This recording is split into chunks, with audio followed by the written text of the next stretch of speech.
ఇప్పుడు బ్రాహ్మ్యం అనేది బ్రాహ్మణత్వం అనేది జ్ఞానాన్ని తెలుసుకున్నటువంటి వాడిని బ్రాహ్మణ. అయితే ఈ విషయంలో నేను కూడా కొంతవరకు కొంత మేరకు సబ్జెక్ట్ తీసుకున్నాం. ఏంటంటే డైరెక్ట్గా అంటే ఎవరైతే ఆర్య బ్రాహ్మణులు కావచ్చు, బ్రాహ్మణులు కావచ్చు, మళ్ళీ ఆర్య బ్రాహ్మణులు మీరు ఆర్య పదాన్ని మీరు చాలా తప్పుగా వాడుతున్నారు.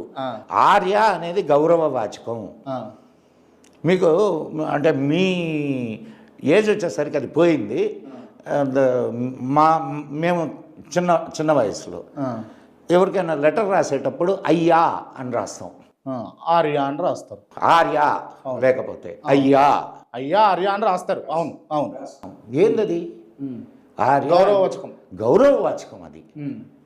సరే ఓకే, నేను ఏమంటున్నా అంటే డైరెక్ట్ బ్రాహ్మణులు వచ్చి మాది ఇళ్ళల్లో లేకపోతే మాలాల ఇళ్ళల్లో లేకపోతే దళితుల ఇళ్ళల్లో పూజలు చేయలేక కావాలని చెప్పేసి అందులో ఉన్నటువంటి సబ్ కాస్ట్నే కావాలని ఎంచి వీరు